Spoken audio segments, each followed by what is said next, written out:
Hello and welcome back to Seahawks podcast. I'm Tyler and I'm joined by Matt as Tyler, always. And well, today, I'm huh? gonna let you finish, Tyler. But how about them Cowboys, eh? Oh yeah. We're gonna get into all the week three great moments, including our DB knocking a pass to the Chargers offense for a touchdown, and Hawkinson knocking a touchdown pass to the defense. But enough of that. We're gonna get into all of it. Seahawks podcast. Here you can see two teams who are very different from each other. One is soaring its wings high into the playoff dreams and hopes this year. The other one is like a burning ship in the ocean that is just sinking and sinking and sinking. But enough of that. Let's get on with the show. I think we have something prepared, right? We do.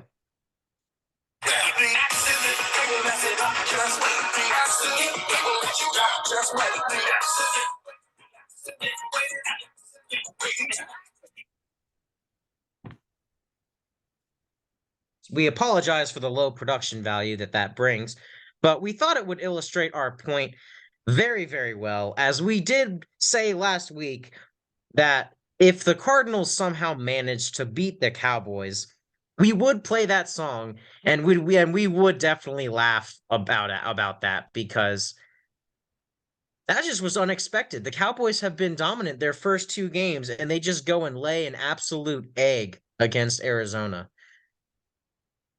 I don't know. I honestly if the Broncos did not get beat as horribly as they did by the Dolphins, I think that would have been the worst loss. I don't think you would have rather been any other team. It's definitely at least the most surprising loss. Like nobody expected the Broncos to win that Miami game. We Exactly. expected it to be close, but like when you take away the scores and say, looking at the win-loss column, if you were to say the Cardinals would win last week, somebody would say, okay, either Micah Parsons is out, Dak Prescott is out, or something horrible happened, which Right. technically it did I think Dak Prescott forgot how to play offense, and in the red the zone. Yeah. Cardinals' plan for offense was amazing. The easiest way to take Micah Parsons out of the game is to run every play at him because it beats him down, it gets him tired, and it doesn't allow him to make any plays on the quarterback. So, I mean, they literally rolled the quarterback out towards him. They ran every running back towards him. It he was neutralized that entire game, and they found great success running to his side. So he's a great player. He's one of the best in the league, especially on that defensive side of the ball. But apparently he's not the best run stuffer, which again, not his position anyway. So Which is also, especially with that defense, is a lot more star-studded, um, where you don't really, it's not really that great of a unit, but the individual pieces makes it better than it probably is. And also, with Trayvon Diggs being out, they had to worry a lot more about the pass and not focus on the run as much, which, like, Bill Belichick next week is going to be, I'll run 50 times a game. I'm fine with that. And then I think 49ers are there in 2 weeks, and yep. And they would love to run the ball. So we could be in a timeline where Cowboys are 2-3 by week 6.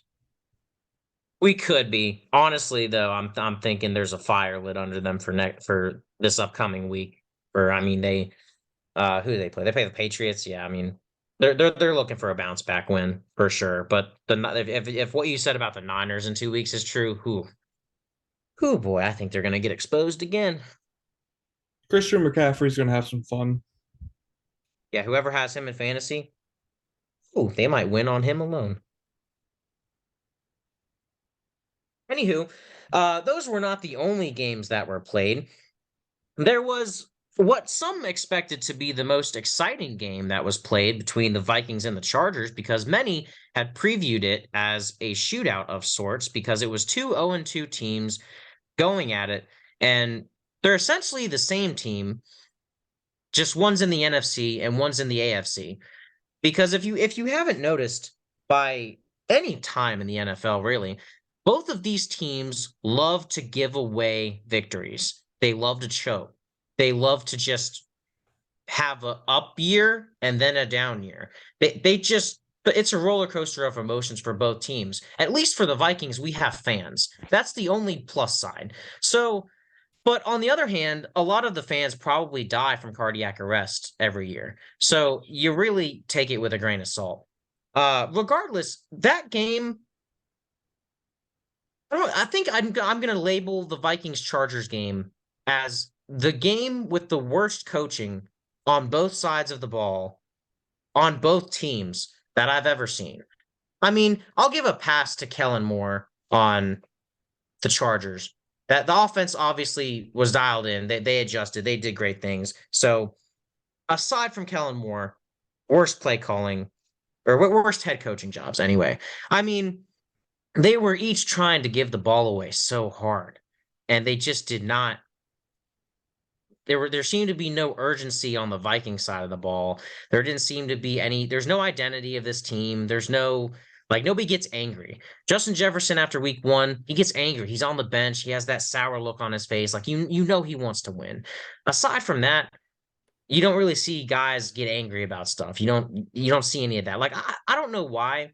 I know it's bad for the sport, but I'd love it if just one time during a game, one guy would just get frustrated at the other player and just shove him, get a taunting penalty or whatever. Like just show you have some passion for the game. Like it doesn't have to necessarily be a good thing.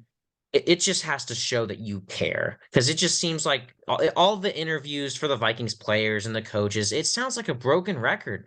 Man, we didn't do what we needed to do this week. Man, we just got to clean up some things. Man, we got to fix those turnovers. We got to, just play our best ball. We're not playing our best ball right now. Like you can only say that for so long. You've been in all three of these games.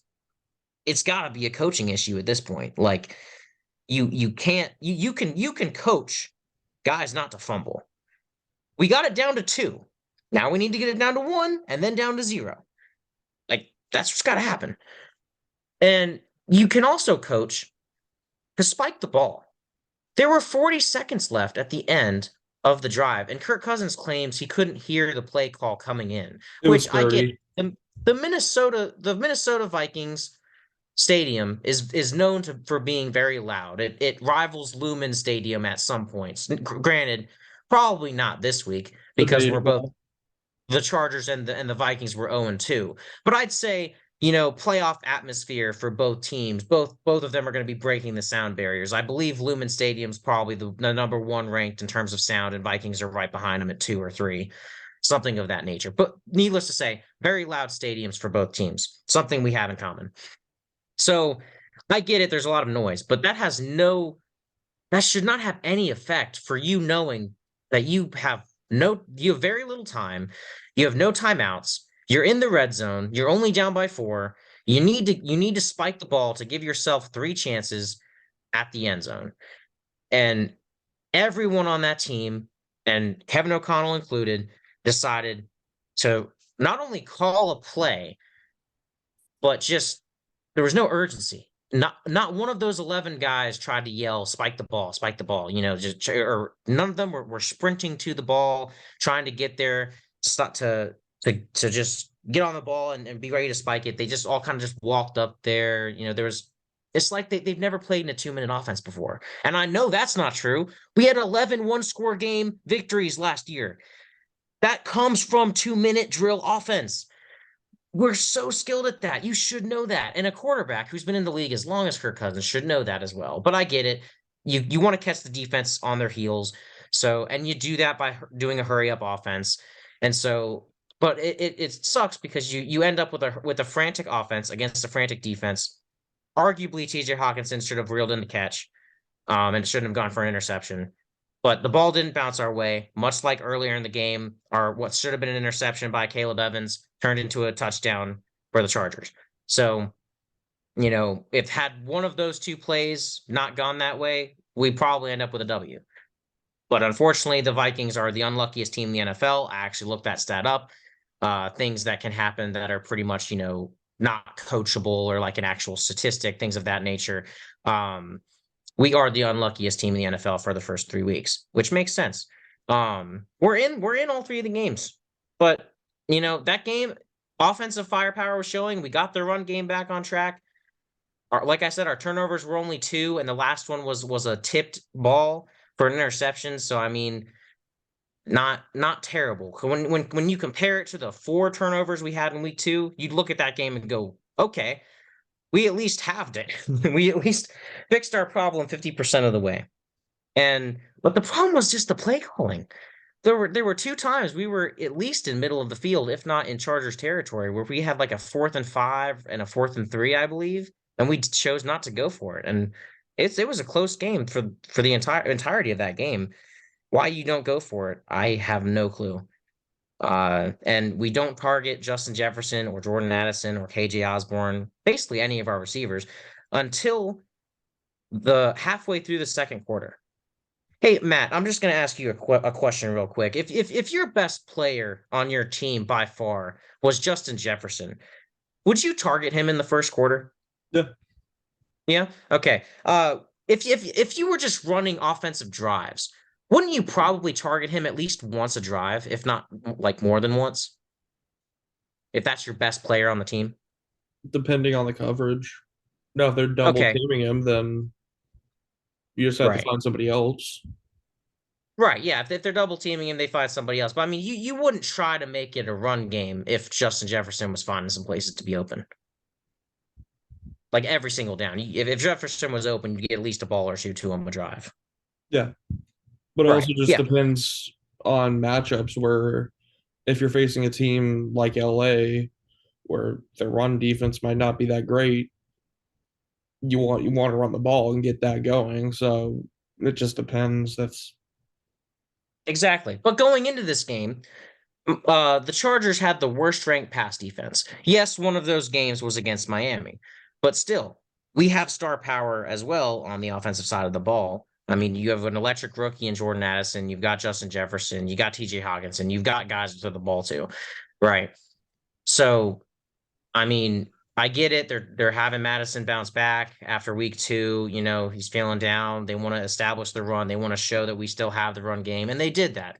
Kudos to them for doing that. But they didn't have to do it so much to where it just made the offense seem bland. And then they knew when we were going to pass the ball. You can't be one dimensional in this league. And that's exactly what it felt like the Vikings were on Sunday because you knew they were going to run it on first down. Sometimes they still couldn't stop it, which was good. But by the time they forced us to a third down situation, they knew we were going to pass the ball. And it made their job really easy. And so I'm sitting here thinking, okay, Justin Jefferson makes contested catches all the time. It's basically his job because as the best receiver in football, voted on by his peers and by many analysts, you would think that you try to get him the ball, and he wins those battles because you gotta trust it to him. F it, 18's out there somewhere, right? So like I just they telegraphed pretty much everything. They didn't do any urgency. There was no creativity with the play calling. I just the Chargers did a pitch to Keenan Allen and he threw it to um Mike Williams for a 50-yard touchdown. Like do something. Like other than motions, we did nothing creatively. So it was very one-dimensional football. I didn't like what I saw from a coaching standpoint. We have the talent on this team to win games. We obviously we're in all of them, but I don't think we have the coaching to finish. So unfortunately, that was another loss in addition to the luck that we just did not have. So that's my breakdown of that game, pretty much in a nutshell. Um, and last week we got gashed by the run game. This week we got gashed by the pass game. So pick your poison against the Vikings defense. But well, Tyler, you kind of hit all the spots that I was going to touch. Only thing I really have to say, which is not really me saying anything, but I'll just let you know my thoughts about the matter.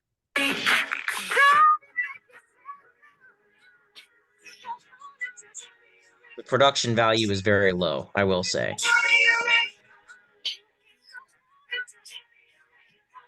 I'm sorry to the audience members for whatever Matt is trying to do, but I think the karma gods are against him tonight because I heard like the first half second of that, and then Oh, there that's was another fine. half second that came in the middle.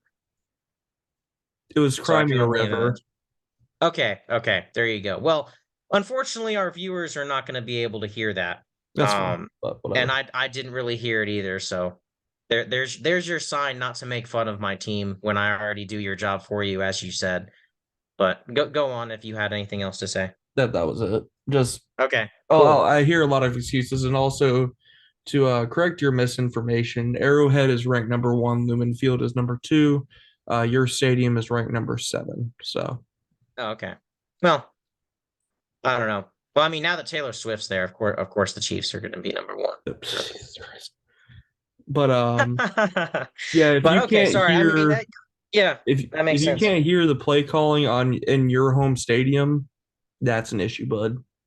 Yeah, again, I don't think I don't buy that, and again, that's not an excuse anyway. You're in a 2 minute offense. If you can't hear the play call, that's another reason to get everybody up on the line and spike the ball. So I'm not making excuses. I'm saying if that's your excuse for Kirk Cousins, that's a terrible excuse. So Also, maybe don't throw the ball at the 1 yard line. no, I think I mean the run didn't work. We actually tried that the first time. So I mean. I or like the last time we were down there rather. So I mean, I think passing was the right move, but the right move before that pass was to spike the ball and allow yourself time to actually allow everyone to hear the play call. So, and again, you have to sail one over. That's fine. You still got two more tries to get it in the end zone versus that time that when by the time they got the playoff, there was like 20 seconds left. So say TJ Hawkinson drops the ball or the defender's able to just break it up but not intercept it, you probably have time for one more play. So I mean, it's basic 2 minute offense for me. I think a lot of it comes down to coaching. That's most of my blame. I mean, Kirk, if Kirk couldn't hear the play, terrible excuse there. Even if he couldn't, you go you spike the ball in that situation. So I that part of that's on him, and again, a lot of it seems to just be luck based, and so again, like you can't script it any better. The interception turns touchdown for the Chargers. I mean, if in And any then the other team touchdown that turns falls tip for an into incomplete pass. interception. Yeah, in any other game, the first instance turns into an incomplete pass. The second one, I mean, there's three guys at the goal line, so of course one of them's going to come up with it. That one was not as surprising. The other one was very surprising. If So, the play call you have is tossing the ball at somebody that has three people around him, it's a horrible play call that Kirk Cousins picked. well, I and then see that's where you think it is, but it hit him in the chest. He did secure it for a second. He just For let a it go. He second. just let it fall out. Yeah, exactly. He just let it fall out. So he's the highest paid tight end currently. He should hang on to that ball. Again, the blame goes around to everyone. I'm not sitting here absolving anyone of blame or trying to make excuses. I'm saying if you're making excuses for the Vikings, you're fooling yourself. They don't need to try and tank because just put them on the field like they're currently doing. They'll do the tanking on their own. You Or might this is laugh at their that, attempt at but tanking. it's true. Huh? Or this is their attempt at tanking. If it is, they're doing a great job. They're doing better than the Cardinals and the Texans at tanking.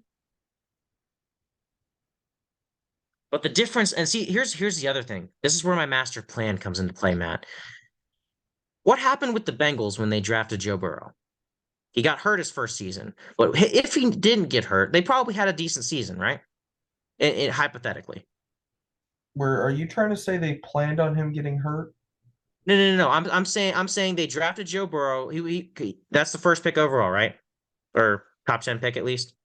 It was number one because that Yeah. was when Joe kind of stormed the NCAA Right. and Okay. kicked I'm Tua out I'm of that top saying spot. I'm saying had Joe Burrow not gotten hurt, the Bengals probably would have had a good season that first year. Eh, debatable. They weren't Okay, and then having that next year they go win the Super Bowl, right? Or that's they, sorry, they go to the Super Bowl and lose it. yes. Okay, the Jaguars, they draft Trevor Lawrence. They do better than last year, and I mean it's not hard. They had to do better than getting one win, so not hard to do that. Then they go to the playoffs and win a playoff game the next year. Yeah. The Vikings are in a similar situation to do that versus some of the other teams who have historically tanked throughout the years, the Texans, the Browns, the Lions, etc., who seem to have just been there for years and years. This is a team more set up like the Bengals and the Jaguars who can go in Mm, there and turn it around without having to spend years down in the pit.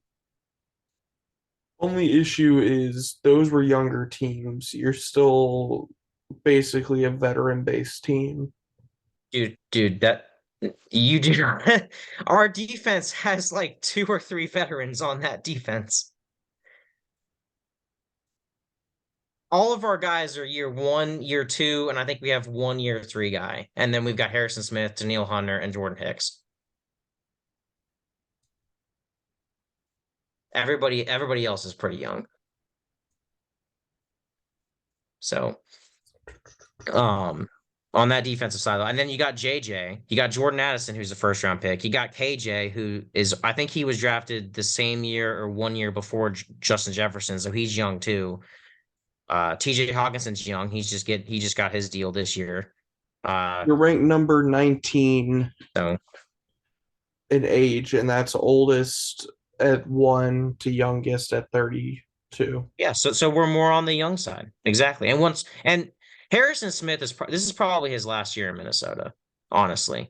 So, and I think he's the oldest player on the team. So once he leaves, we probably bump up to 22, 23, honestly. Um, and Kirk, this is honestly Kirk's last year too. He's one of our oldest too. So if they both leave, we go up to 25. So that's what I'm saying. Like if they leave and we go get a quarterback next year and we pay JJ and everything, we've got a young team and either 2024 or 2025, we probably make the playoffs and win a game. We're one and done like we used to be. So, I mean, when you look at that compared to right now, that makes me the similarities I see are the Bengals and the Jaguars. Probably more so the Jaguars because they were one and done. But you get my point. Like this isn't going to be like a sit for 5 to 6 years unless they get rid of JJ. But Well,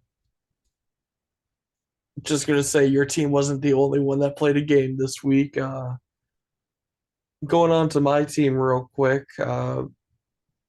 Decent game against the Panthers. It was a bit closer than I would have liked. to be We fair, you did tell me off screen that since Sam Darnold was playing, you thought they do were going to beat you, or not Sam Darnold.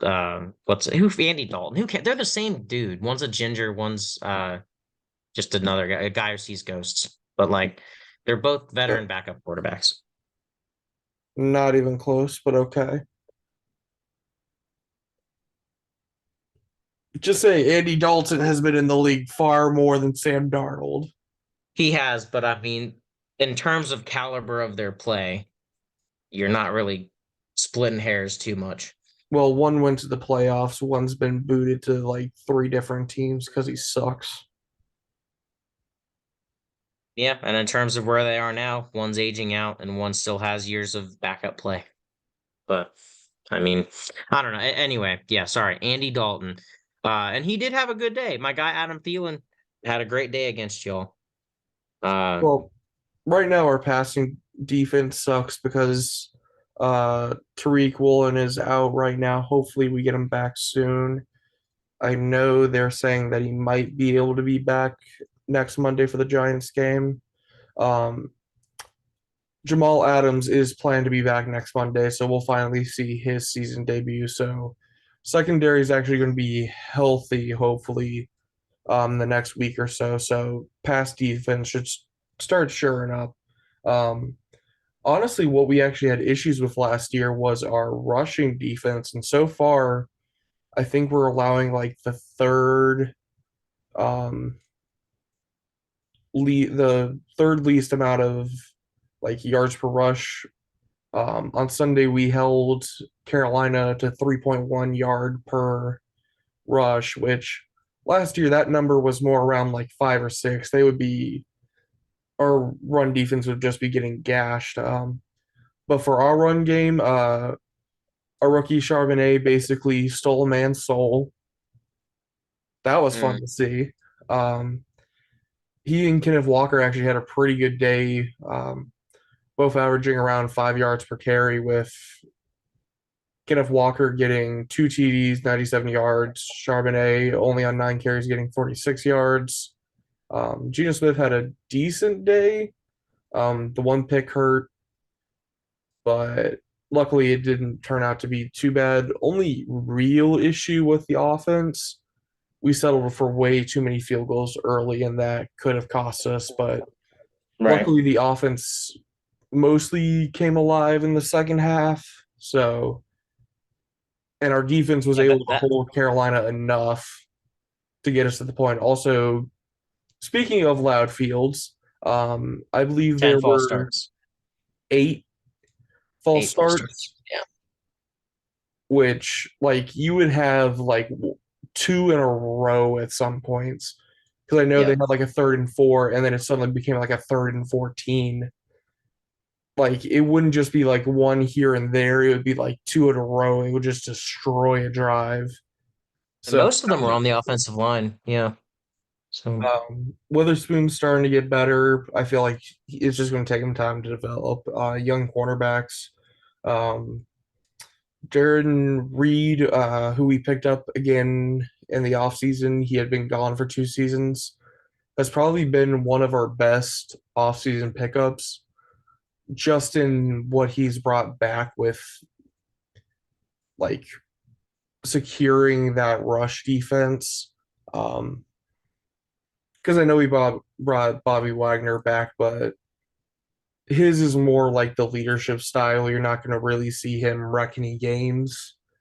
He'll make amazing plays here and there, but just what we needed from like because Bobby Wagner, he's going to be all over the place, but like Jaron Reed, just having a good defensive lineman to be able to finally secure up those rushing lanes, and then also getting 3 sacks, 11 QB hits on Darnold, or not Andy Dalton. Now you have me saying Darnold, I but mean, it doesn't really matter, man. we were getting pressure on Andy Dalton. We were making him uncomfortable, which yeah, it's the Panthers. Yeah, their O line isn't great, but hopefully they can start basically just keep going with it and not letting up.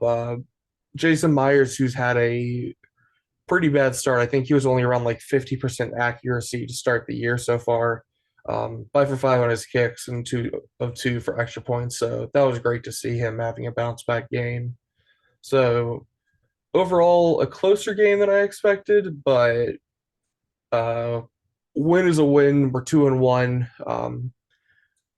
Going off to face the Giants next week, which if we can get the secondary healthy and what's the name for the Giants running back? Giant say that if Saquon isn't playing. Saquon. If Saquon isn't playing, I'll feel pretty good about that game because I am not really scared about Daniel Jones scoring 30 on us like some of these other teams have. You're welcome, everybody else in the league. We're the ones who gave him that contract. No, seriously, Ed Donatel, who is no longer with the Vikings, is the entire reason why Daniel Jones has the contract he does, which I think is hilarious. But they at least Um, made the playoffs last year. they did. They did. This is true. But I believe it was more Saquon than Daniel Jones. But he had himself a pretty good year. So um, but yeah, I mean, basically the thing I liked most about your game, is that the first half it was really close and I was seeing a lot of Brian Burns. I was so I was getting worried. I was like, Holy crap, is he going to be right about this? Is this going to be a trap game?" Like, because Gino was under heavy pressure for the first half. Had a few sacks, I believe. Did he fumble or throw a pick or something? He threw a There was pick. one turnover. He threw a He threw pick. a pick Yeah, I was just like, what is going on? But what I liked most is that you come out in the second half, you made adjustments. Like stuff changed, and obviously the defense was still trying to cover loss of Tariq Woolen and everything, trying to figure out what they're doing. That's going to happen, but they pull out the victory. They win by 10. It becomes a two-score game instead of a one-score game. So I mean, you guys made adjustments. I really like that. Pete Carroll's still doing a tremendous job, one of the oldest coaches in the league. So great to see him still doing that. because honestly, we And were up by 17 at one point. It's just Carolina kind of got a garbage time touchdown to right, bring it back to exactly. The second 10. half was But such a completely different half. yeah, Completely different um, half. but yeah, it was just kind of what the doctor needed, especially after last week with the Lions game where had to go into overtime. We just kind of needed a win where we felt good. Like, not saying last week was a bad win, but just a game where we can actually start getting some momentum and it's not okay, we are holding on to dear life till the last second of the game, which, as every other Seahawks fan knows out there, good God, does Seattle like, uh, what are Wait, leads? yeah, no, I think after was it 2020 or 2021 where you guys had like all those one score games and then we broke the record last year. Might have been 2020. It Yeah, was either I 2020, think you guys passed it on to us. I think that's forever our burden to bear now that we must always be one score games every single year. Because after last year, we were on the winning side of them. Now we're on the losing side of them. Because it was the year that we played Cam Newton with the Patriots, where every game just felt like last second somebody either has to make a stop or last second score to win us Right. the game. And it Yeah. just continuously happened. And good Lord, does that take years off your life? Dude, dude, were you also thinking back those years like what your team is? Because like the thing about the Vikings is I kind of wish we had just gotten smacked by the Eagles, so that way I could have at least said like, okay, cool, this team is exactly what I thought they were. They're like mid to like maybe like a 7 seed like throughout the next few years or whatever, right? But the fact that we're in all the games, I have still nothing to go off of for my team. Did you feel the same way? About The Seahawks back when you had all those one score games. I was able to see like the team was gritty, but there was never a win I could feel like, okay, we earned this one. Yeah. And I didn't, we, it wasn't having to fight to the final second. Like there was no comfortable wins where we're kneeling the ball with like a minute left up by like 10 instead of like, good Lord, we just barely held on to this game. We just got the first down to finish their timeout, so we're only leading by like 2 points. Um, Right. Because but that's if we, exactly how I felt last year. We had the week one game against the Packers, and I felt great about that one. We earned that win, and then after that, nothing. Because the week 18 game against the Bears that doesn't count because we sat our starters after the first half and still won. So I mean, I don't count that as an earned victory. The Bears were still rebuilding, and I think they sat their starters too after the first half. So that's a wash. So I literally, it's been a full calendar year plus since I felt comfortable with a win, though, and if we want to it's not a talk great feeling. about a team getting smacked, how about a team getting 70 put on them? Ooh, that sounds fun. Too bad that'll probably never happen in the NFL. Yeah. That sounds like a college level score. Imagine getting like 350 plus passing yards and 350 rushing yards in the same Imagine game. imagine getting 10 touchdowns in the same game. Imagine your backup running back being the leader in fantasy points and with 203 the leader in yards. touchdowns. Yeah.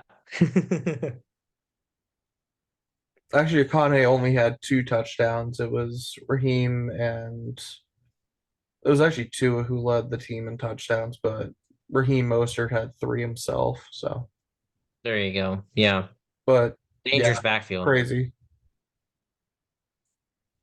But yeah, that I mean, everybody's kind of seen something about that, whether it's on TikTok or Instagram or YouTube. Like, there's enough people smacking the Broncos for what happened. We talked about it last week, teams that might need to be hitting the panic button. I think they're smashing it. I mean, Did we talk granted, about that? yeah, we said here are some teams that might be looking for to hit the panic button, stuff of that nature, if they don't get stuff cleaned up. And Broncos were one of the teams mentioned, I believe. Because it was mainly the 0-2 teams we talked about. Um, so and we also threw the Jets in there just because Zach Wilson. So anyway, that could have been a separate conversation we had um off camera or Yeah, off but audio, whatever. Broncos, yeah, you're slamming the button through a table right now, basically.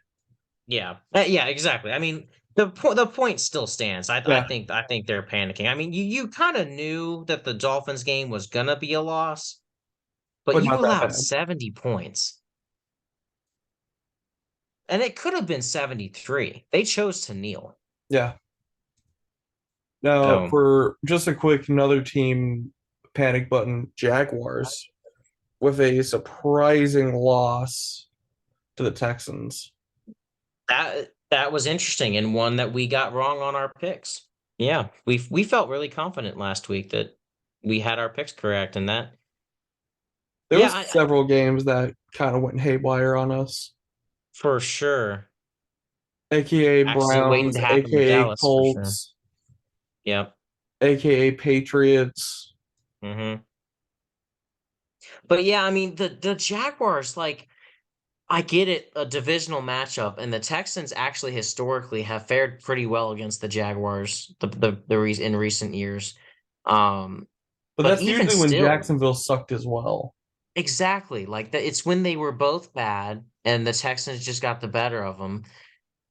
So Because you would usually think that now that was, they just went to the playoffs, and it's yeah, at home. yeah. Like And you that's have what a this is fullback mind-boggling. running a kickback because you booted it short and he grabbed it and then he runs for a touchdown. Yeah, and Trevor Lawrence and that offense putting up 17 points against the Texans defense? Like, are you kidding me? Is the NFL scripted? Personally, there's arguments. Whoever it is not a Vikings fan, I'll tell you that. Um, Maybe they're but just a and Chiefs they're fan. sure they're sure as heck not a Bronco. They must be a Chiefs fan. That explains all of it. Because I mean, it's evidenced enough by the Chiefs winning all the time and winning Super Bowls and Taylor Swift going there. And also with the Broncos getting beat 70-20, because who else wants the Broncos to lose that bad? I mean, the case could be made for the Raiders or the Chargers, but if that was happening, they'd also be winning. Well, then Mike McDaniel just forgets that he can score 8 points on a drive. That okay, yeah. I did mention that I saw some of the worst coaching in my game, and that's still true. Running the ball at your own 25 when you can punt to the other team where they have to go the whole length of the field with no timeouts. That was a pretty dumb decision. He tried to give us the game. But not knowing that you can get a 2-point conversion, that I don't understand. I, there were calls for him to be fired last year, right? Yeah. I think those calls got to start coming back after that. Certainly going to happen next week. I think they play the Chargers next week. I don't see that going well for the Raiders, especially if they can't do simple math. Well, the question is who chokes the game more? Well, it's hard to choke the game if the Raiders don't know how to score points. But then the Chargers will choke and let the Raiders just score with ease. So That's true. Maybe they have to take the mindset of we'll just spot you a lead and then we'll just take it back. That honestly might be what the Chargers have to do. So someone said that to Mahomes in an interview where they were like, historically speaking, Mahomes' record when his team's been down by 10 points or more is like some astronomical percentage record. And so the lady was like asking Mahomes, do you want to just start spotting teams 10 points? And he's like, he just laughed. He's like, I don't think that's a good idea, but I mean, statistics don't lie, so whatever.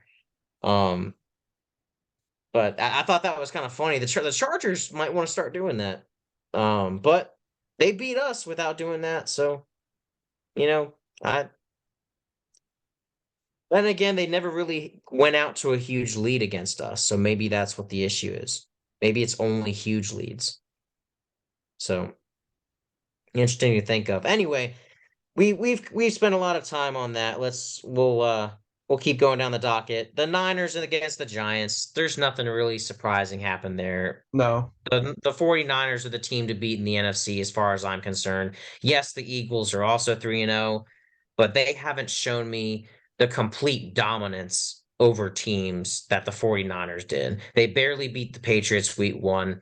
They beat us, but we had 4 turnovers, but they let that be a one-score game. And they go in and beat Tampa. So they had that statement win there, I guess, because they didn't let Tampa do too much to them. But the 49ers have beaten, and I mean beaten, pretty much every team they played. It's been at least 2 scores in every game. except the So Rams. no, I thought the Rams was 37-27. Hold on. Well, I could be I'll wrong on say that. one thing real quick. The Giants had their first sack of the season. Yeah, their first what now? Oh, sack. Sack. Oh, yeah, that's right. Yeah, I remember. I think I texted you when that happened. 49ers won 30-23. 30-23. Okay, my bad. Okay, so never mind. But anyway, complete dominance week 1 at the Steelers, and then dominance at home against the Giants, Yeah. and they still beat the Rams, a divisional opponent who had just come off a huge win against you guys, who looked like they were great, surging up there. So I mean, they're winning the games they're supposed to be winning, and against the teams that they're supposed to be just beating, they're beating them. The Eagles should have beat us. The Eagles should have beat the Patriots. Instead, they come away with 1-score wins. So I mean, to me, the 49ers are the team to beat. The Giants, I I think that's another game, kind of like the Broncos, where it's like you knew that was gonna be a loss. You just hoped it wasn't gonna be that bad. Um, I think they start hitting the panic button a little bit. Just because, but I don't know. Their schedule might get easier. I mean, they haven't had the easiest of schedules so far by any means. Who? The Lions beating the Falcons. I was expecting a closer game. So credit to the Lions defense for stepping up in Yeah. that game. Especially with stopping Bijan Robinson. But real quick, going to last night's game, uh, with the Rams Bengals. Speaking of the Mm. Rams did not look great last night. Yeah, Because that's true. I especially mean, I picked them to win because I thought they were going to keep it going. though I think a part of it, I think there was some issues with their offensive line getting injured. So it kind of reverted back to last year. 6 sacks on Matthew Stafford, 2 interceptions, um, and they didn't convert their first third down until like less than 2 minutes left in the fourth quarter. Yeah, that'll do it. That'll do it. And it's weird too because it was a low scoring game. Yeah. And Joe So Burrow didn't even play that do great. much. It's just Yeah. he was better than Matthew Stafford, which it wasn't that hard to do yesterday, but it was just enough to come out to finally get their first win. And now with the Rams falling to 1-2, My Seahawks are now in second place in the division with the 49ers in first. There you go, man. And the funny thing is the Rams are now tied with the Cardinals, so that's hilarious. Hey, I at this point though, with the Cardinals beating the Cowboys, we already talked about it, but like I feel like you can't laugh at the Cardinals for at least a week because they did what everyone was hoping they'd do. So I feel like the least we can do for them is not laugh at them for a week. Rushing for 222 yards on that defense, I'll give Yeah. him my props. And Joshua Dobbs played a great game. Yeah, Wasn't and like you did also tell me off screen there too that that will be the only time you will root for the Cardinals to win, but you picked the Cowboys.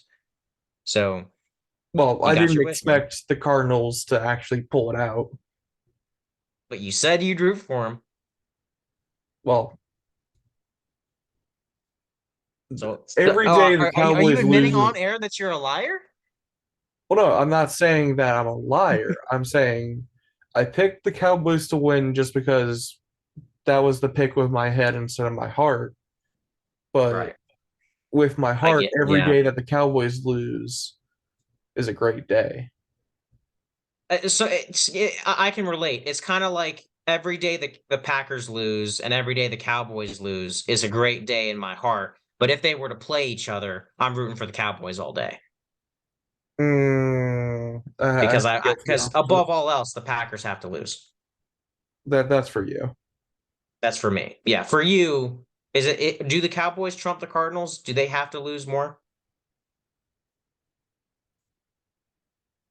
Well, usually the Cardinals aren't actually an issue. Now, if you were to say 49ers or Cowboys, only issues then you have to listen to Cowboys fans saying that they're going to the Super Bowl now. So, Right, but it makes your division a little bit more open. but it's So, and also Seattle. that game is going to happen too because you guys play the East, so that'll Well, I be an told you interesting game. earlier that the Cowboys play 49ers in Oh 2 weeks. yeah, duh. That is true. My forgetfulness strikes again. On paper, I will say that the 49ers will probably win that game, but we'll get to that later once we get to that week. Exactly. Yeah. All right. So moving on down the docket. Yeah. I mean, props to the Lions defense. They stopped Bijan Robinson. I think both teams are in a fine spot. They're both 2-1. And especially with the Falcons with that NFC South, it's completely open, especially if Carr is out for any amount of time. I think the Falcons are totally fine taking that loss. I think the Lions needed that win. Especially for my heart. I need them to win the North because it doesn't look like we're going to. So if we can't win it, anybody but the Packers. So I'm full in on the Lions if we keep losing, which, like I said, we play the Chiefs week 5, and I think the Niners are our week 8 game. So we will keep losing. Moving on, the Patriots beat the Jets. We did say that we wouldn't be surprised if that happened. Yeah, And of course it happened. So I mean, Belichick coaches very well. He's had the Jets number for years. 15 At in a this row point, now. if huh? Yeah, 15 in a row now. Yeah. I mean, at this point, if you're Robert Sala, do you start making calls? Oh, I'm Like calling every single team in the league to get their backup quarterback. they just got Trevor Simeon. No. Yeah, they did. That just happened today. Well, no, I know it happened, Yeah, but no. exactly. Because like yes, he can beat Zach Wilson, but so can Keenan Allen after Sunday. Keenan Allen could go be the starting quarterback for the Jets. Like there Bro, was a you could probably statistic. go get Kyle Trask and he would Yeah, be better. yeah, there was a statistic. The funny about that. We'll come back to the Jets real quick. Um, Justin Fields in his game. We'll get to that in a second. Apparently, only threw slightly more than Keenan Allen did, and Keenan Allen Didn't he, only threw one pass. didn't he throw only like 47 yards? I think it had to be more than that because I think Keenan Allen's touchdown was like 51 or something like that. So I think he threw just slightly more, but it could have been a He threw shorter touchdown to be 99 honest. yards, Tyler. He threw 99. Yes, on Yeah, 11 passes. there you go. Yeah, Keenan Allen threw 51, I think, on one. So he was on track to definitely throw more than Justin Fields.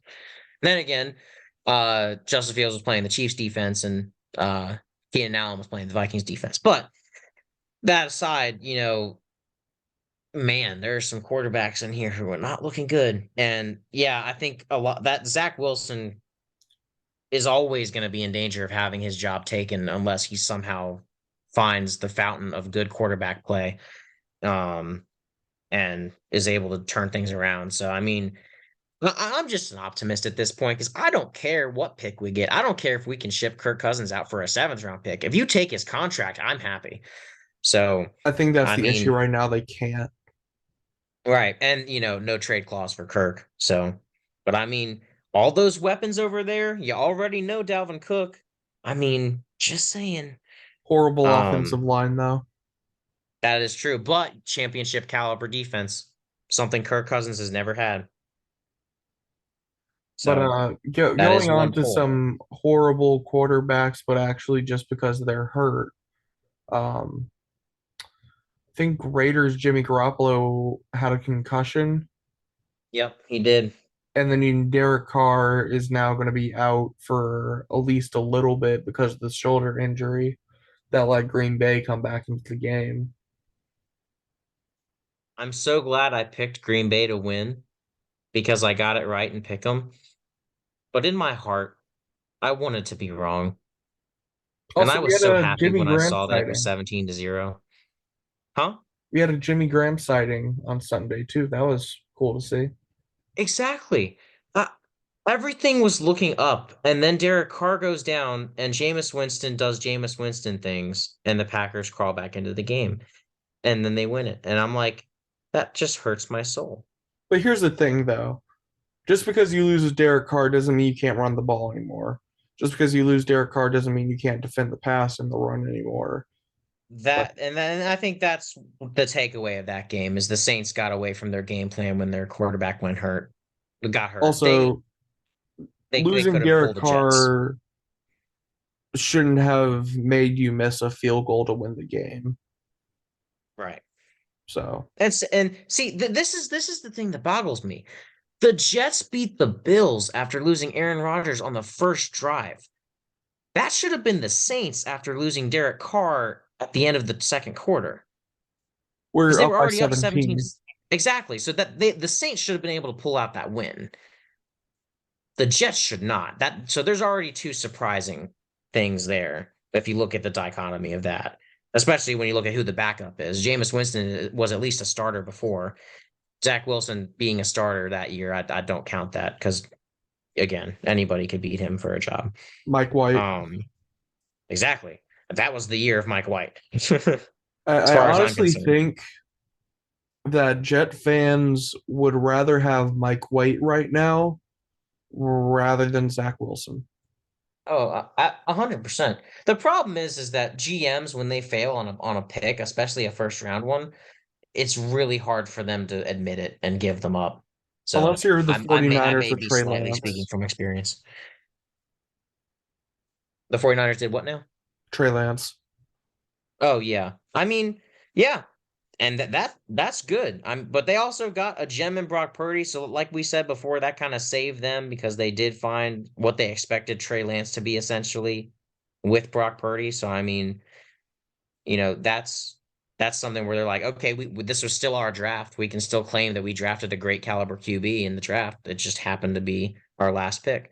So, moving on, we just completely underestimated the Browns in this one and picked the Titans. And the Browns just they acted like they still had Nick Chubb. Ford did phenomenal in that game. Deshaun Watson actually looked decent, which is something I didn't think I'd say week three. Um, and the Titans offense, I think as a whole, I think they got under 100 yards. I'm not positive. Feel free to fact check me on that, but Okay, all I do right. not think So they did hold on. much. Okay, hold on. So I know you said Deshaun Watson did well. He had one or two like bad passes. Like there was the meme of him tossing the ball backwards for no reason. But there was Right. a name you said at first. Who did you say first? Ford for the Browns, who is the backup for Chubb. He had a great game. I believe he had a receiving and a rushing touchdown as well as a bunch of yards. And uh, He had I 33 and rushing yard or 33 passing yards, but only 18 rushing yards. They didn't huh, really have a great run game, but they actually hmm. did decent passing. And then Ryan Tannehill just ate the bed. Yeah, I mean, I don't know what the number of yard. Apparently, the Titans' offense was anemic. It was bad. So, funny thing, what we were talking about Justin Fields a second ago, Justin Fields passed for more yards than Tennessee had total yards. Yep. 99 to 94. Yeah, I knew I was right. Finally, I was right on something. Thank you. Um, feel good 10 about that. Yeah, drives, 94 yards. I saw something. The Titans' offense was like under 100 yards or something like that. Yeah, the entire offense. I mean, that Browns defense is legit. Yeah, So I mean, might be one of the best in the that is league. exactly. And I mean, Deshaun Watson finally like he took a step. Like again, I'm not saying he's great. He's great again or back to his old form by any means. I'm just saying he looked decent, which I didn't think I Honestly, would say. His first two games, he did not look good at all. honestly, as long as he plays decent and doesn't have as many mistakes as he did like in the Steelers game. Because Yep. remember, there was what 13 points or whatever that yeah, 13 points that the Steelers got because of the offense mistakes where it was like scoop and scores or whatever. Yep. So if you take those away, Cleveland would have won that game. Like their Exactly. And I defense will think they keep make them the in every playoffs too. game. If that defense continues the way it is and Deshaun Watson plays at least a decent level, I think that team makes the playoffs. Yeah. So we talked about the Saints and the Packers already. I mean, credit to Jordan Love having his comeback victory. He gave away a lead to the Falcons last week, then comes back and steals the lead this week. So I mean, he's developing too. Um, the Saints' ineptitude to continue to be a team after Derek Carr went down was definitely one of the reasons for that, but definitely credit for the Packers for sticking with it and being a gritty team, as much as I hate to compliment them at all. Um, we already talked about the Broncos beating the crap out of Denver. We already talked about my game. And next we have the Buffalo Bills crushing the Commanders 37-3. Another blowout of a game this week. Again, yeah, just trying to, kind of speed through things a little bit. I mean, Buffalo's starting to come to form Yeah. and uh they play Miami next week, so I do think they're going to go to 2-2, but they're looking pretty good this year. So I mean, maybe they're not going to take as much of a drop as we thought they would, or and especially with Jets not having Aaron Rodgers, we don't have definitive losses anymore. So with those games, so I mean, maybe even except for week one. uh, but I mean, maybe they actually make it. I don't know, but the Commanders, Sam Howell took a huge regression that game. Bills defense, credit to them, stepped up big time. They won the turnover battle. I believe it was 5-1. Um, so big time plays there. So credit to the Bills. We talked about the Texans upsetting the Jaguars, the Colts beating the Ravens in overtime. Yeah. Justin I mean, Tucker missing a game-winning field goal. the NFL is scripted. Yeah. Justin Tucker doesn't miss. Um, but yeah, I mean, I guess you just chalk it up to the Ravens being that injured. Yeah. Because Like, you have Gardner Minshew on the other side of the football. right. Who again, when he I feel like Gardner Minshew is one of the best backups in the league. So feel like that's a little bit of peace to give Ravens fans because at least like he is a very good backup. Like compared to all the other ones around the league, I think he's in the top 10 at least out of all the backup quarterbacks. So heck, he's a guy who could easily go steal the job from Zach Wilson. Um, Anybody can though, so exactly. But I mean, like, out of all the backup quarterbacks, I think Gardner Minshew's in the top 10. Um, so I mean, he comes in, he does great with that offense. And the Ravens just they don't have the collapse. guys. They just don't have it. I mean, they got to get healthy soon because I mean, they're tied for first with their division with the Browns and the Steelers. But I mean, if they want to keep pace and the Bengals might be coming back now, again, Joe Burrow kind of has to come to form. Because again, we talked about it. They won, but Joe Burrow wasn't really himself in that game either. He's getting there, but not really. So I mean, if they want to keep pace, the Ravens got to get healthy. They've got to pull out some of these wins. This should have been a win for them. So I think they're gonna feel bad about it, but think they can come back if they get healthy. So we talked Also, about the Lamar Seahawks getting Jackson, real quick. yeah. Lamar Yep. Jackson's kind of had a bit of an issue with fumbling because he had Oh. two fumbles this game. He Hmm. recovered one of them, but overall, the Ravens had like four fumbles. They only got two back. Ooh. So that doesn't. Ooh.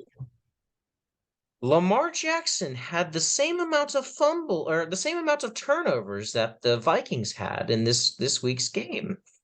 And the He Ravens only had as had many one. turnovers as the Vikings in week 2. Did we switch the fumbling to be the other purple team? Hmm. Possible investigation after next week.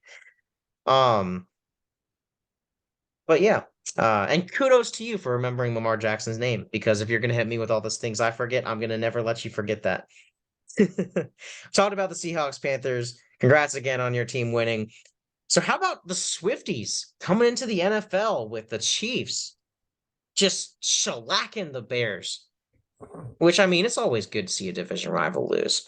But like, man, I feel like that game was more about Taylor Swift than it was about the actual game because everybody kind of knew the outcome. Well, knowing Fox decided they had enough and switched the Cowboys game. Hmm. So, yeah, not much really to talk about there. That's true. Mahomes continues to be Mahomes.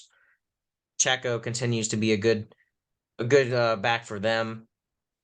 Kelsey got his touchdown late in the game to give to Taylor, so great for them. It's great for football. It's great for music. I think it's going to be a great partnership if they truly are together. You're going to get a lot more revenue for the Chiefs and the NFL as a whole, and then you might get some more revenue for Taylor Swift as people get introduced to her music if they haven't heard it already because she is global. So, great thing to see there. Um, Cowboys got beat by the Cardinals. We talked about that, especially in the beginning. Steelers beating the Raiders. I'm surprised that game wasn't further away. I mean, we talked about you know, uh what's his face not going for 2 points, but like I expected the Steelers to just beat the Raiders flat out, two scores at least. So I'm surprised that game was as close as it was. I thought that was Kenny Pickett's opportunity to prove, hey, give me a not as good defense to face, and I'll put up some great points and numbers there. He had an okay game, but like, you know, Technically, the offense put up more points than they had the past 2 weeks. So, and they did, but I thought this was going to be more of like a Kenny Pickett dominates the Raiders type game. I don't think That's you'll kind get of how that I far. saw it. Because I mean, you go off from facing you face the 49ers and the Browns in your first two games, arguably two top five defenses from what we've seen so far from the league. So, and then you go face the Raiders, who I don't think have anywhere near a top defense. Um, Though it's not like he's a so top 10 quarterback where it's suddenly going to be the switch flipped. well, yeah, again, well, I mean, with all the hype, see, you got to balance it with the hype that was in the offseason I heard for no Kenny hype Pickett. about Kenny Pickett. Oh, the Steelers fans and all of them were reacting to all of the throws he was making and the catches that Pickens was making, all over the offseason, and we're saying this is about to be a new Steelers team. So I believe in it. I think he's a great quarterback. I think Pickens is a great receiver. I think that connection as it continues to grow, they'll be better. But I was expecting it to be more this week. We'll see what happens next week. Um, we mentioned the Eagles going into Tampa Bay. Nothing really big from that game stood out to me. AJ Brown had his bounce back game, so he's not sad anymore. And then finally, we already mentioned the Bengals and the Rams, in that close one. Uh, so I mean, overall, just a lot of surprising things. But one thing I was happy to see from this week was that the injuries seemed to calm down a little bit. So, yes, unfortunately, Mike Williams is out for the season for the Chargers. So I feel bad that that happened, like against us. Like I feel like sometimes you can take that on like as a fan, like dang, my team did that, you know. But seeing how many injuries happen each week, you're kind of just like, okay, it's football. These guys sign up for it. They know what they're getting into. You just hate to see it happen. But as far as like, injuries around the league, I wasn't seeing too many of them. Like we have Derek Carr who's week to week. He's not out for the season. You got Mike Williams out for the season, but other than that, I mean, you look pretty good, right? Mm, So compared to week 1 and 2 at least. I'm just trying to look on the bright side.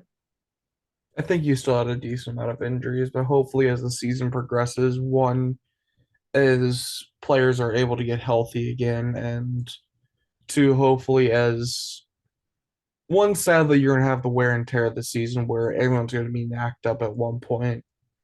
Yeah. Um, but hopefully as they get back accustomed to week by week, the amount will go down. Probably once we get to the end of the season, we'll probably see a little bit of a rise just because of the wear and tear, but hopefully things will calm down, which it usually never does, but we'll see. Right. To me, I guess it's just for me personally. Maybe it was because I'm doing a podcast this year and I'm actually following all of it.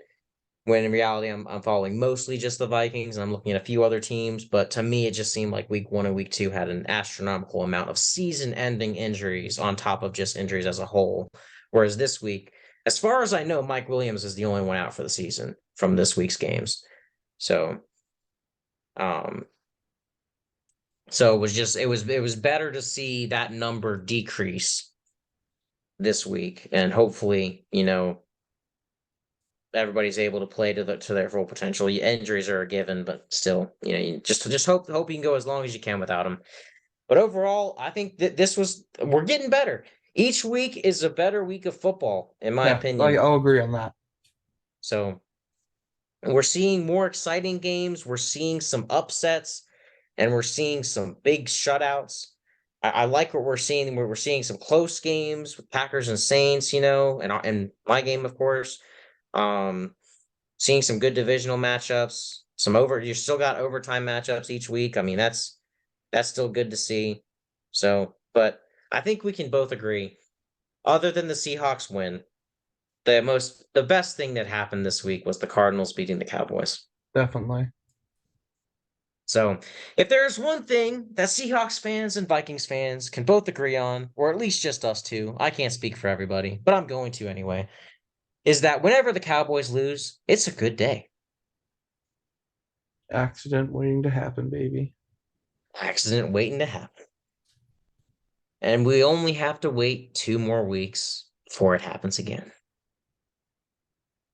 Maybe we'll be Can't wait. surprised. Hmm? Maybe we'll be surprised. I hope not.